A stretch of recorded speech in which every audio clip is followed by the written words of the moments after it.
शुरुआत करते हैं 60 सेकंड में खबरों की। सबसे पहले बात करेंगे हरियाणा चुनाव के लिए आए महा एग्जिट पोल की। जो बीजेपी के लिए टेंशन तो कांग्रेस के लिए खुशी लेकर आया है। हरियाणा में बीजेपी हैट्रिक बनाने से चूकती हुई नजर आ रही है।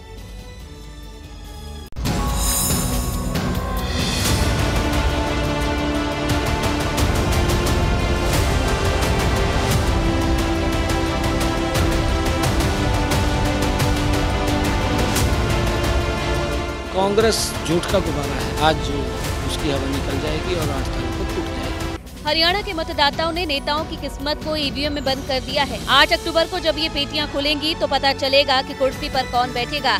लेकिन महा एग्जिट पोल के जो आंकड़े सामने आए हैं वो चौंकाने वाले हैं। इस सवाल का जवाब महा एग्जिट पोल के जरिए समझिए। हरियाणा में कुल 90 सीटों में से कांग्रेस सबसे ज्यादा 54 सीटें जीत सकती है। बीजेपी दूसरे नंबर पर रहेगी, उसके खाते में 26 सीटें आने की संभावना है।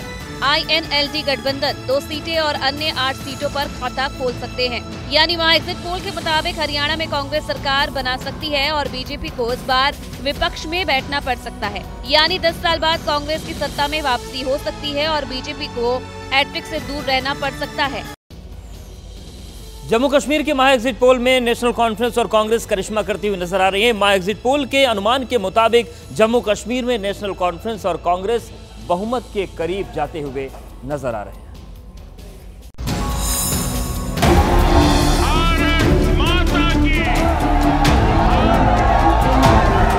एनसी और कांग्रेस वाले जीते, पाकिस्तान में पटाखे जलाए जाएंगे।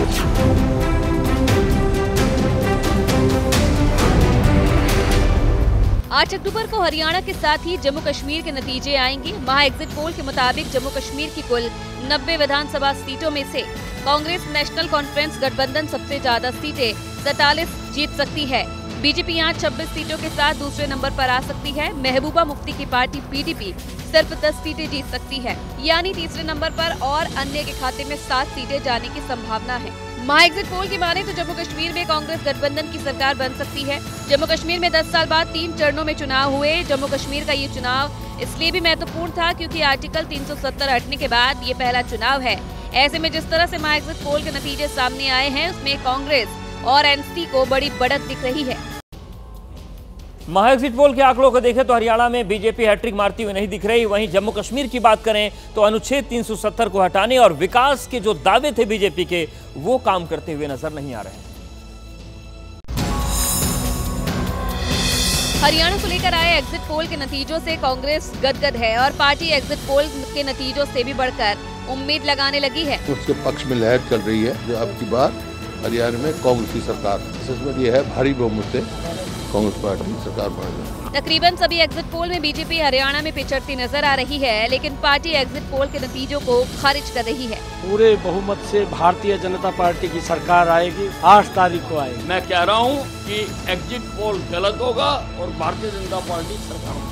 जम्मू कश्मीर में करीब 10 साल और अनुच्छेद 370 हटाने के बाद चुनाव हुए, लिहाजा इस बार का माहौल काफी बदला हुआ है।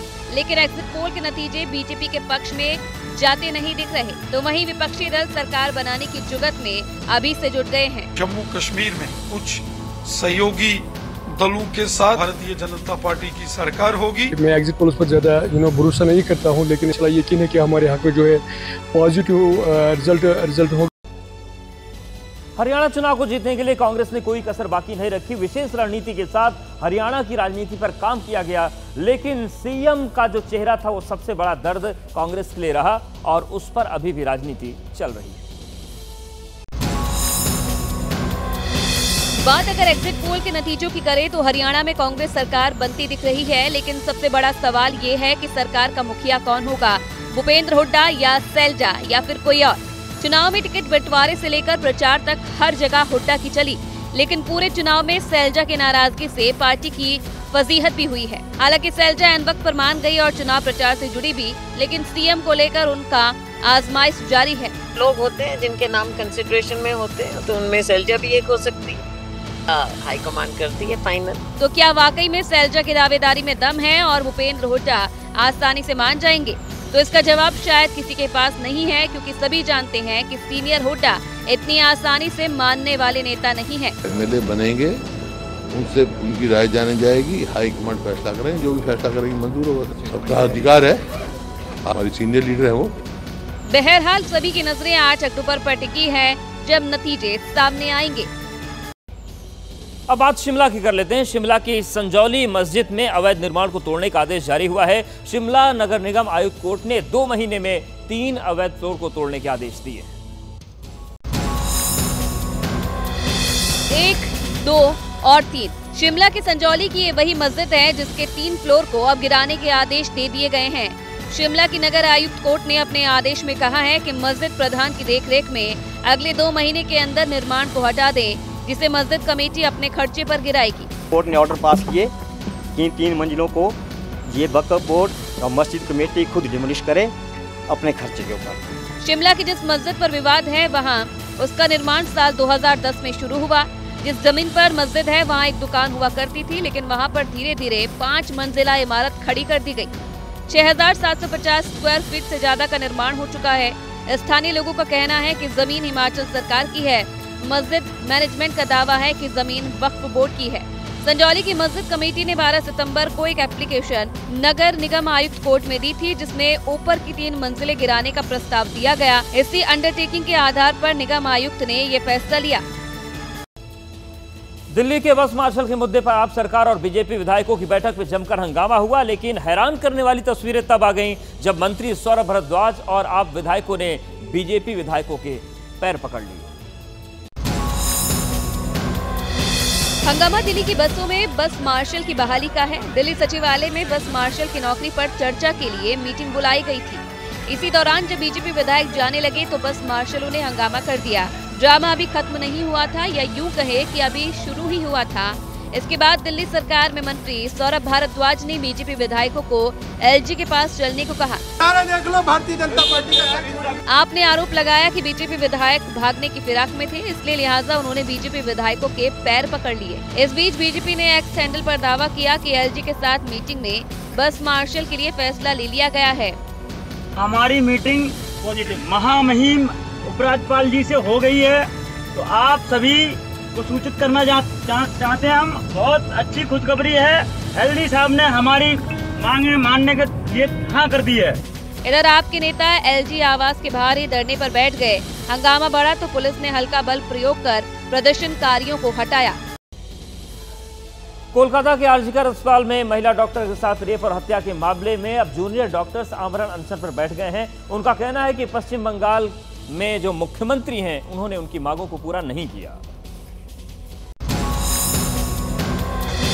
कोलकाता रेप मर्डर केस मामले में जूनियर डॉक्टर्स ने स्वास्थ्य सचिव को हटाने की मांग को लेकर राज्य सरकार को 24 घंटे का अल्टीमेटम दिया था और मियाद खत्म होते ही अनशन शुरू कर दिया। कोलकाता के धर्मतला पे यहाँ पे भूख हड़ताल जारी है जूनियर डॉक्टर्स के। हम देख रहे हैं 6 जूनियर डॉक्टर्स वो बैठ चुके हैं यहाँ पे भूख हड़ताल में। दरअसल जूनियर डॉक्टर धर्मतला में डोरीना क्रॉसिंग पर शुक्रवार को धरने पर बैठे और उन्होंने राज्य सरकार को वादे के अनुसार अपनी मांगे पूरी करने के लिए 24 घंटे का समय दिया था, लेकिन सरकार ने उनकी मांगे नहीं पूरी की। इसके बाद आमरण अनशन शुरू कर दिया। तो सिर्फ एक ही बात के लिए बैठे हैं और बैठे रहेंगे, वो है अभया के जस्टिस के लिए। हम लोग कई बार ये बता चुके हैं, डिमांड्स वही है। हम खुद भी लाचार है, हम खुद भी छात्र छात्रा ही है, हमारे पास और कुछ नहीं है। आमरण अनशन की अगुवाई पश्चिम बंगाल जूनियर डॉक्टर फ्रंट कर रहा है। डॉक्टरों ने ये भी भरोसा दिया है कि वो नवरात्रि के दौरान मरीजों का इलाज भी करते रहेंगे। इजराइल ने लेबनान पर इतने बम बरसाए कि उत्तर से लेकर दक्षिण लेबनान तक को धुआं कर दिया। कहीं मिसाइल अटैक हो रहा है, कहीं पर ड्रोन अटैक हो रहे हैं। इजराइल के बम हिजबुल्लाह के लिए मौत बनकर बरस रहे हैं।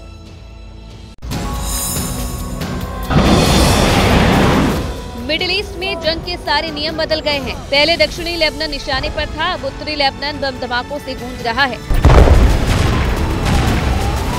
इजराइल के बम लेबनान में मौत बनकर बरस रहे हैं। यहाँ खड़े होना खतरे से खाली नहीं है, लेकिन एबीपी न्यूज आपको युद्ध के मैदान से हर खबर सबसे पहले दिखा रहा है, क्योंकि इजराइल ने शनिवार को ड्रोन से बेरूत के दहिया इलाके में हमला किया था, जिसमें हिजबुल्लाह का एक कमांडर मारा गया। जब ये हमला हुआ तब एबीपी न्यूज के संवाददाता जगविंदर पटियाल उसी जगह पर मौजूद थे। जिस तरह से गाजा पर इजराइल के हमले हुए हैं, उसी तरह से बेरूत की राजधानी के बगल में बिल्कुल सटे हुए दहिया इलाके में हिजबुल्लाह के गढ़ में, जहां पर उनके सपोर्टर रहते हैं, वहां पर इजराइल एयर स्ट्राइक लगातार कर रहा है। आसपास के बिल्डिंग के तमाम इलाकों को मलबे में बदल दिया गया है। अमेरिका ने अफगानिस्तान में 20 साल में जितनी बमबारी की थी, उतना इजराइल एक हफ्ते के अंदर दक्षिण लेबनान में कर चुका है। अपने हमले से इजराइल ने लेबनान के उस राहत वाले रास्ते को काट दिया है जो उसे सीरिया से मिल रही थी। हमला ऐसी जगह पर किया गया जहां पर 30,000 से ज्यादा लोग रहते थे, लेकिन अभी वहां पर कोई नहीं है, सड़कें सुनसान हैं। इजराइल के जबरदस्त हमले के बाद हिजबुल्लाह के लड़ाके सीरिया भाग रहे थे, यानी ये हाईवे हिजबुल्लाह के लड़ाकों और सीरिया के बीच ब्रिज का काम कर रहा था। लेकिन इजराइल ने इस मोटरवे को उड़ाकर पूरा कनेक्शन ही काट दिया है। हालांकि इससे पलायन करने वाले लोगों के लिए संकट पैदा हो गया। हाईवे एक लाइफलाइन था दोनों देशों के बीच में, उसे इजराइल ने कट ऑफ किया है। सीरिया और लेबनान के बॉर्डर के बीच में इस बम के गिरने से, इस हाईवे को तोड़ने के बाद इजराइल ने एक बात पक्की कर दी है कि अब कोई भी दूसरे देश से सप्लाई नहीं भेज सकता। लेबनान में हिजबुल्लाह को 2 बम गिराए गए हैं, एक ये और एक इस साइड गिराया गया है। देखिए रिपोर्ट की माने तो 17 सितंबर से अब तक 3 लाख से ज्यादा लोग लेबनान से सीरिया गए हैं। लेबनान सरकार का दावा है कि पिछले 1 साल में 12 लाख लोग लेबनान छोड़कर गए हैं। और अब इजराइल के हमले के बाद ये आंकड़ा बढ़ता जा रहा है, क्योंकि इजराइल अब रिहायशी इलाकों पर भी बम बरसा रहा है। पाकिस्तान में 15 और 16 अक्टूबर को एससीओ समिट होना है, लेकिन उससे पहले पेशावर में तनाव है, कराची में कोहराम है, लाहौर में संग्राम है और इस्लामाबाद को फौज ने अपने कब्जे में ले लिया है।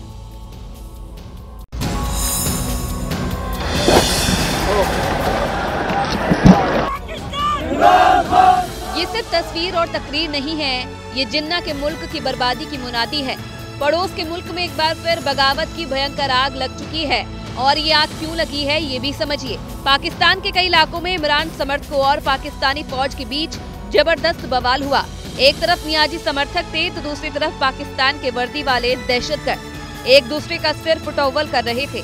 नियाजी समर्थकों के इस्लामाबाद कूच के बाद से ही शरीफ खानदान से लेकर रावलपिंडी के फर्जी जनरलों को महीने भर पहले का मंजर याद आने लगा है। इस बीच इमरान खान की पार्टी पीटीआई ने दावा किया है कि राजधानी के केपी हाउस में पाकिस्तानी फौज ने जबरन घुसकर अली अमीन गंडापुर को गिरफ्तार कर लिया। गंडापुर ने पिछले महीने इमरान खान की रिहाई न होने पर जबरदस्त प्रदर्शन का ऐलान किया। पड़ोस के मुल्क में अब ऐसा ही होने वाला है। जिस तरह के हालात हैं उससे साफ है कि पाकिस्तान एक बार फिर दुनिया के सामने तमाशा बनने वाला है। इस वक्त की बड़ी खबर आपको बता दें, मुंबई से आ रही है। मुंबई के चेंबूर इलाके में इमारत में आग लगी है और आग लगने की वजह से 5 लोगों की मौत यहां पर हुई है। ये बड़ी जानकारी है मुंबई के चेंबूर से। इमारत में लगी आग ने दुकान को अपनी जद में लिया और इमारत के नीचे दुकान और ऊपर परिवार रहता था। ये कहा जा रहा है कि इस भीषण अग्निकांड में 5 लोगों की मौत हो चुकी है। मुंबई के चेंबूर से ये बड़ी जानकारी आग लगने की। इमारत में आग लगी और इमारत में आग के साथ आग इतनी फैली कि दुकान को भी अपनी चपेट में लिया। इमारत के नीचे ही कहा जा रहा है कि दुकान था और ऊपर वाले फ्लोर में परिवार रहता था। तो हादसा मुंबई के चेंबूर में हुआ, आग लगी और 5 लोगों की मौत हुई है इस आग लगने की वजह से। अब क्या वजह रही, इसको लेकर जांच पड़ताल की जाएगी। मृत्युंजय सिंह मेरे साथ जुड़ चुके हैं इसी पर और जानकारियों के साथ। मृत्युंजय, क्या वजह बताई जा रही है, कैसे ये हादसा हो गया और 5 लोगों की मौत की खबर है? जी दीपा, ये घटना मुंबई के चेंबूर इलाके की है। मुंबई के चेंबूर इलाके में सिद्धार्थ कॉलोनी है, जहाँ पर सुबह 5:30 बजे के करीब ये घटना घटित हुई। ये जो इमारत है ये ग्राउंड +1 का स्ट्रक्चर है और ग्राउंड फ्लोर पर एक दुकान थी और पहली मंजिल पर एक परिवार रहता था, गुप्ता परिवार रहता था। और 5:30 बजे के आसपास से नीचे दुकान में आग लगी थी और आग देखते देखते इस आग ने पूरे घर को चपेट में ले लिया, जिसकी चपेट में आने से 5 लोगों की मौत हो गई है, जिसमें एक 7 साल के बच्चा भी शामिल है और बाकी लगभग 30 साल 39 साल की उम्र है। इस प्रकार से एक ही परिवार के सदस्य बताए जा रहे हैं। एक ही परिवार के 5 सदस्यों की मौत हो गई है। आग लगने की अभी प्राथमिक जानकारी ये निकल कर आ रही है कि जो इलेक्ट्रिक कन्फाइनमेंट है, जो इलेक्ट्रिक शॉर्ट सर्किट एक वजह हो सकती है, क्योंकि जिस प्रकार से आग फैलकर ऊपर की ओर बढ़ी है तो जहां जहां से इलेक्ट्रिक के वायर गए थे उसी दिशा में आग फैलती हुई गई है। तो माना जा रहा है कि दुकान में शॉर्ट सर्किट हुई होगी, इस वजह से आग फैली है। हालांकि ये जांच का विषय है और अग्निशमन विभाग के अधिकारी इस पर जांच करेंगे कि आग कैसे लगी। लेकिन ये दुखद घटना मुंबई के चेंबूर इलाके में घटित हुई है। आज सुबह एक ही परिवार के 5 सदस्यों की मौत आग में झुलसने से हो गई है। इन सभी को जल्दबाजी में आनन फानन में राजावाड़ी अस्पताल ले जाया गया, लेकिन डॉक्टरों ने सभी को 5 लोगों को मृत घोषित कर दिया। जी दीपा। बिल्कुल ठीक है, शुक्रिया आपका मृत्युंजय इस पूरी जानकारी। और इसी बीच एक बड़ी खबर अमेरिका से आ रही है, उससे आपको रूबरू करवा दें। अमेरिका के हैरी रीड एयरपोर्ट पर विमान में आग लगी है। इस वक्त की बड़ी खबर, लास वेगास में इमरजेंसी लैंडिंग के दौरान विमान में आग लगी। फ्रंटियर एयरलाइंस के विमान में ये आग की जानकारी सामने आ रही है। आग पर अपडेट ये है कि काबू पा लिया गया और जो यात्री और क्रू मेंबर थे वो सभी सुरक्षित बताए जा रहे हैं, वो सभी सेफ हैं। इस वक्त की बड़ी जानकारी अमेरिका से है, जहां पर हैरी रीड एयरपोर्ट, वहां विमान पर आग लगी और कहा कि जा रहा है कि इमरजेंसी लैंडिंग के दौरान वहां पर आग लगी है विमान में। फ्रंटियर एयरलाइंस के विमान में आग की जानकारी सामने आ रही है, लेकिन अभी खबर यह है कि आग पर काबू पा लिया गया। वहां की तस्वीर आपको हम दिखा रहे हैं और सभी यात्री सुरक्षित हैं, जो क्रू मेंबर्स वो भी सुरक्षित बताए जा रहे हैं। हैरी रीड एयरपोर्ट का ये पूरा वीडियो, 190 यात्री जो इसमें सवार थे और 7 क्रू जो मेंबर थे वो सभी सुरक्षित हैं। फ्रंटियर एयरलाइंस के विमान में आग की जानकारी, अब क्या वजह रही आग की, इसको लेकर भी जांच पड़ताल वहां पर की जा रही होगी, लेकिन अभी खबर यह है कि आग पर काबू पा लिया गया। और बड़ी राहत वाली बात यह भी कि जितने भी यात्री थे, पैसेंजर्स थे, वो सभी सेफ हैं, सुरक्षित हैं और जितने भी क्रू मेंबर्स थे वो सुरक्षित बताए जा रहे हैं।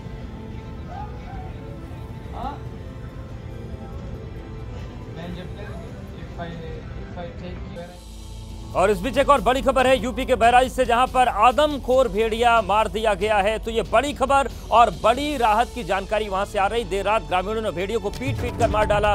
भेड़िया महसी के तमाचपुर में शिकार की तलाश में था और इसी बीच ग्रामीणों ने उसे पीट पीट कर मार डाला।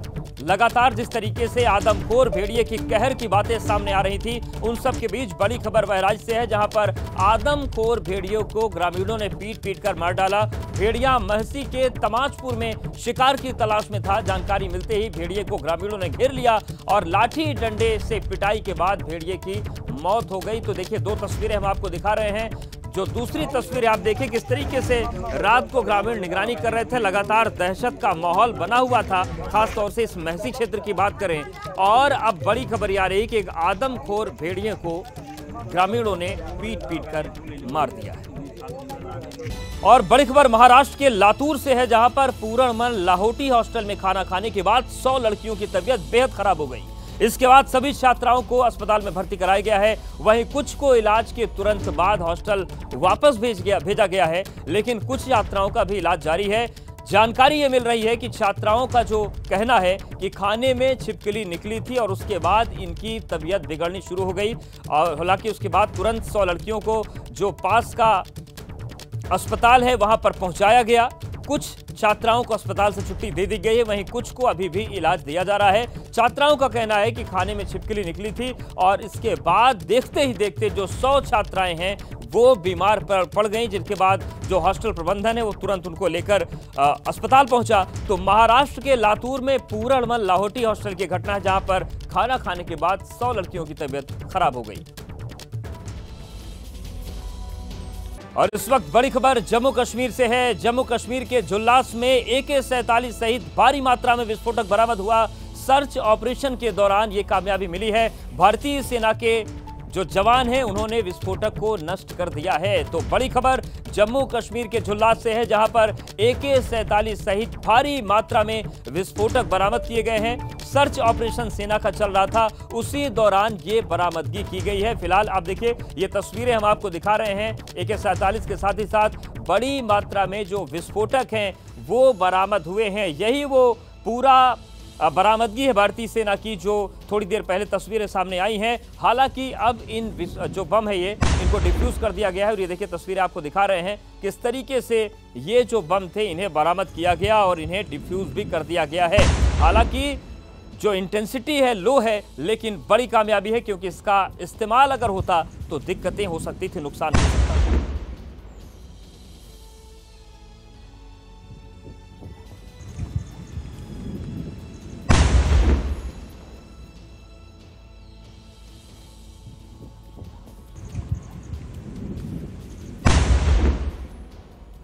तो ये तस्वीर आपको दिखा रहे हैं हम जम्मू कश्मीर की, जहां पर बड़ी मात्रा में विस्फोटक बरामद किए गए और उन्हें किस तरीके से डिफ्यूज किया वो तस्वीर हम आपको दिखा रहे हैं। AK-47 बरामद हुई है, साथ ही साथ बरामदगी जो हुई है वो विस्फोटकों की हुई है। आप बम देख सकते हैं। हालांकि सुरक्षा बलों ने वक्त रहते इन्हें बरामद करके इन्हें डिफ्यूज कर दिया है, नष्ट कर दिया है। और ये दो तस्वीरें हम आपको दिखा रहे हैं। सर्च ऑपरेशन चल रहा था भारतीय सेना का और उसी दौरान ये जो बरामदगी है हुई है और बड़ी कामयाबी है, क्योंकि ये जो भारी मात्रा में विस्फोटक मिले थे इन्हें वक्त रहते पकड़ा भी गया और डिफ्यूज भी किया गया।